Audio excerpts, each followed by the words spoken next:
So Ohio State's Big Ten opponents were released yesterday, along with all other Big Ten teams' opponents for the 2025-2026 season. The schedule not released. We don't know when these teams are going to play each other, but we do know where teams will be going, who are teams doubling up against, who are teams getting at home, who are teams getting away. So here is the opponent breakdown for Ohio State. So at home, they will get Illinois, Indiana, Minnesota, Nebraska, Purdue, and those two West Coast teams, UCLA and USC, will be the teams out west coming to Columbus this year. They will travel on the road this year to Iowa, Maryland, Michigan State, Northwestern, Rutgers, Washington, and Oregon, and then they will double up playing a home and away game against Michigan, Penn State, and Wisconsin.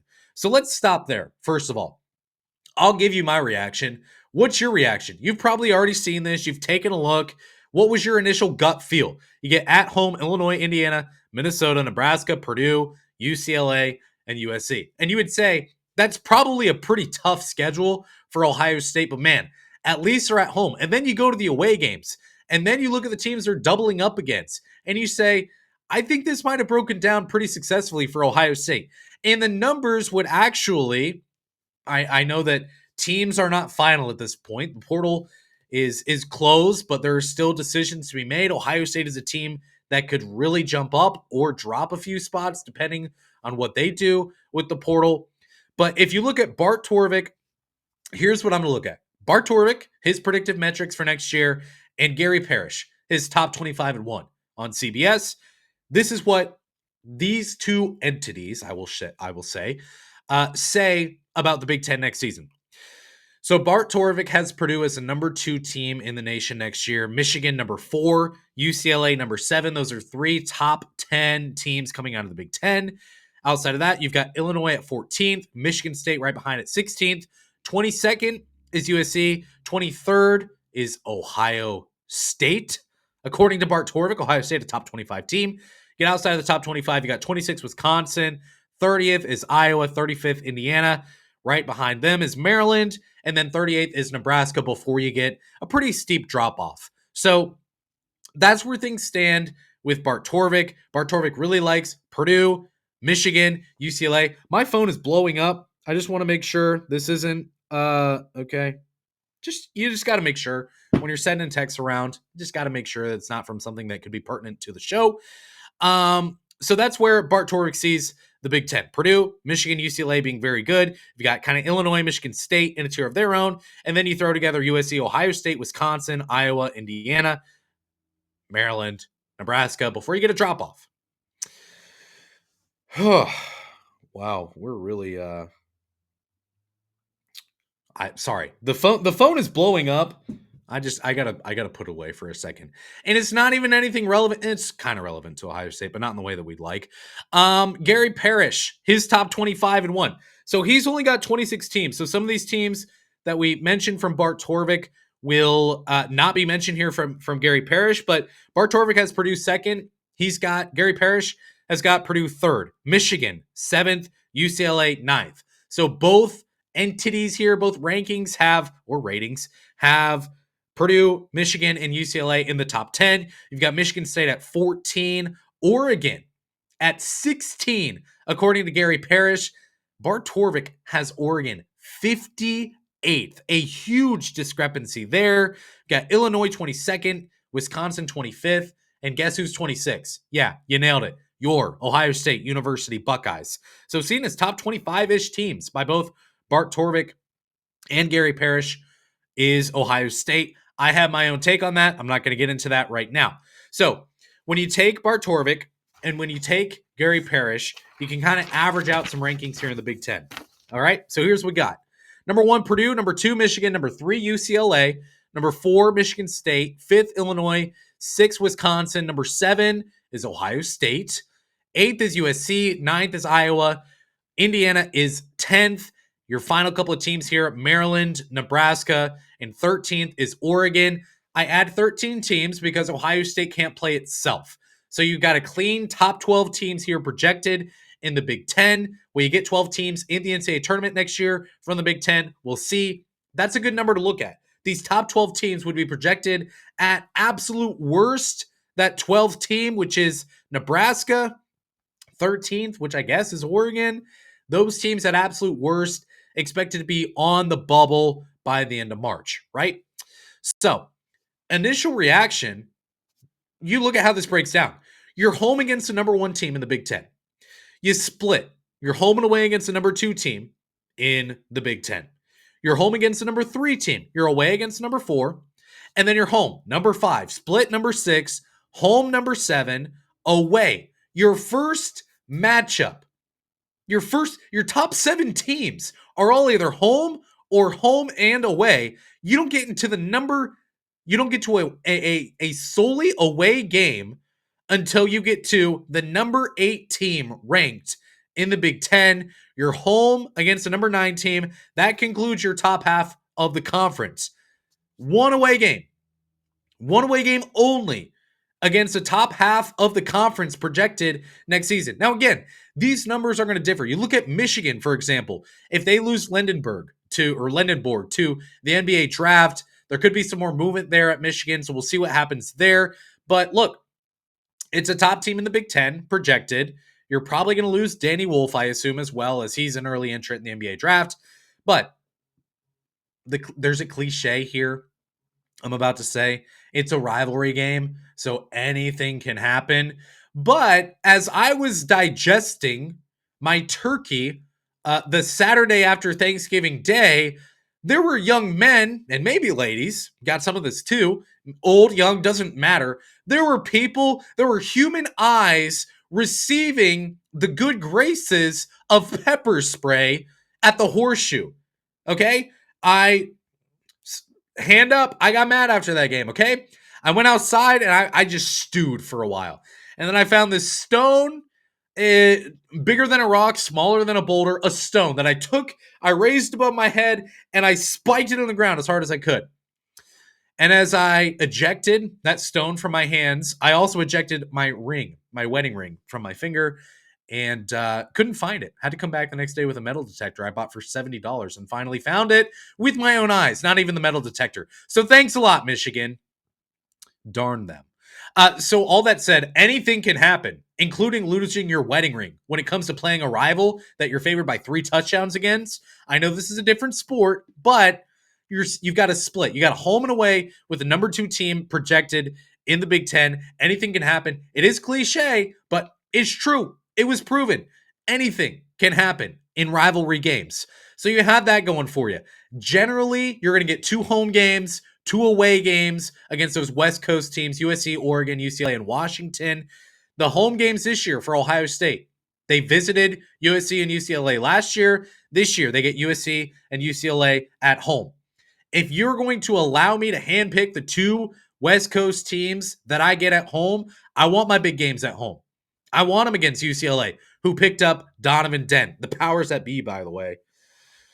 This is a secret. The powers that be would really like Bruce Thornton to ball out in that game, and they'd really like Ohio State to beat UCLA. UCLA picked up Donovan Dent, one of the top point guards in the portal.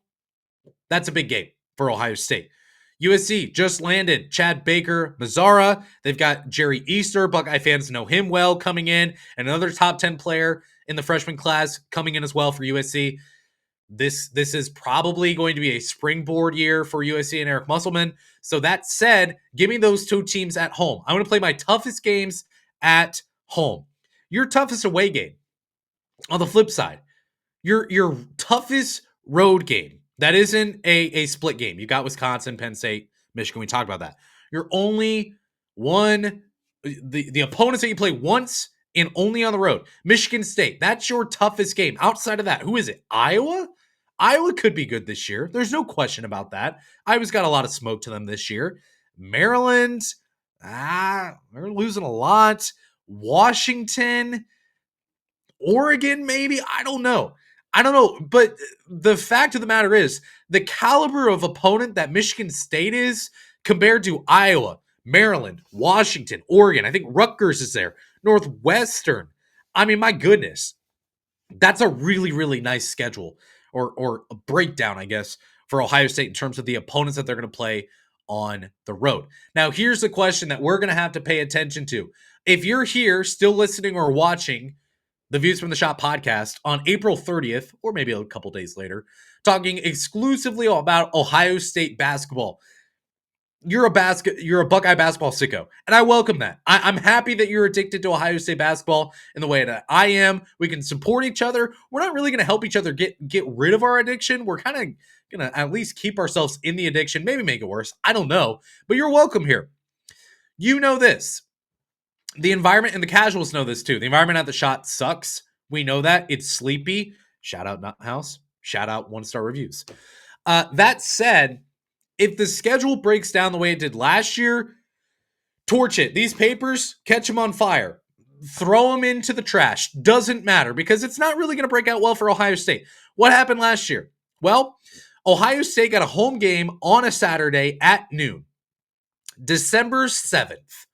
Saturday, December 7th, they played Rutgers, and they won that game. After that, the weekend home games that Ohio State received from the powers that be at the Big Ten Conference, they got a Friday game at home against Michigan State. They got a Friday game at home against Indiana. They got a Sunday game at home against Michigan, and they closed out the year. They said, oh, you want a nice little senior day action? Do you, Jake Diebler, first-year head coach at Ohio State? Ohio State, Columbia, you guys want a fun little senior day? How about this? 9 p.m., Nebraska, Thursday night on Peacock. Enjoy. Here's your slop. I hope you hate it. That's what the Big Ten basically gave Ohio State last year. Jake Diebler, he was public about his general sadness of how the Big Ten allowed Ohio State's home conference games to be scheduled out.